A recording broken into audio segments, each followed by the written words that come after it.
ওমা মাঝি ভাই না, মাঝি ভাই এনো কি রে? আপনি এনো গাছ লাগাইতে কইছো কি?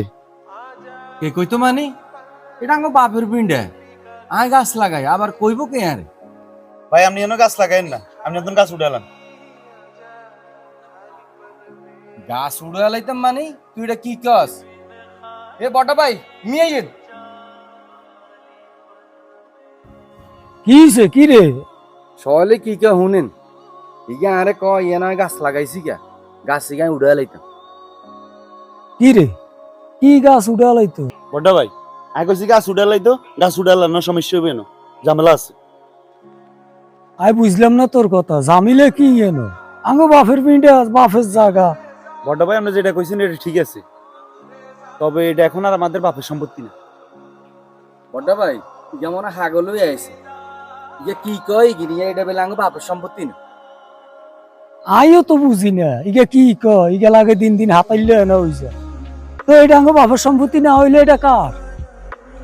বড় ভাই মাঝে ভাই আপনারা হয়তো জানেন না, বাবা মৃত্যুর আগে দি বিন্ডাইকে আমার নামে রেজিস্ট্রি করে দিয়ে গেছে। এটা এখন আর বাপের সম্পত্তি না, এটা এখন আমার একক নিজের সম্পত্তি। কি রে মিজান, ইগে ইগেন কি কয়? বাবা তো কোনো সময় আঙ্গরে ইগেন কয় না।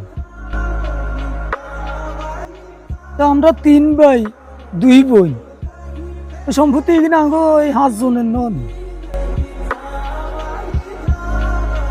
আই বুঝি না বাবা এটা কি কি করলো।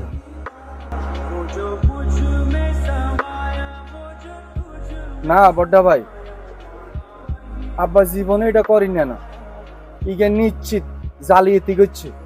আমরা দলিল ছাড়া ইয়ার কোনো কথা বিশ্বাস করতেন না, আমরা দলিল চাই। বড় ভাই মাঝে ভাই তো বিশ্বাস করতেছে না, বাবা যে আমার মৃত্যুর আগে জায়গা রেজিস্ট্রি করে দিয়েছে। প্রয়োজনে দলিল আছে আমার কাছে, আমি দলিল দেখাবো আপনাদের। আর তো কোনো রকমে বিশ্বাস হয় না, বাবা জীবনে আঙ্গুর লগে এই কাম করতো না। আমরা 3 ভাই যে 2 বোন, বাবা আঙ্গু একের সমান চোখে দেখতো। মিজান তুই ক বাবা জীবনে এই কাম করবো নি? আর তো জীবনে বিশ্বাস হয় না, সংসারেলা বেশি খাইছেন আপনি, কষ্ট বেশি করছেন আপনি, ইগারে কেমনে আব্বা সম্পত্তি দিয়ে যায়? বড় ভাই আপনারা দলিল চাইবেন কইছেন তো, দলিল সামনের আগে আমরা গাছ টাছ লাগাই নেন। আর মনে হয় ইয়া যে আব্বারে হাসপাতাল নিছে না, হেকতে আব্বা তো নিকে রেস্টোরি করে লই গেছে আব্বারে লোভ হালাই।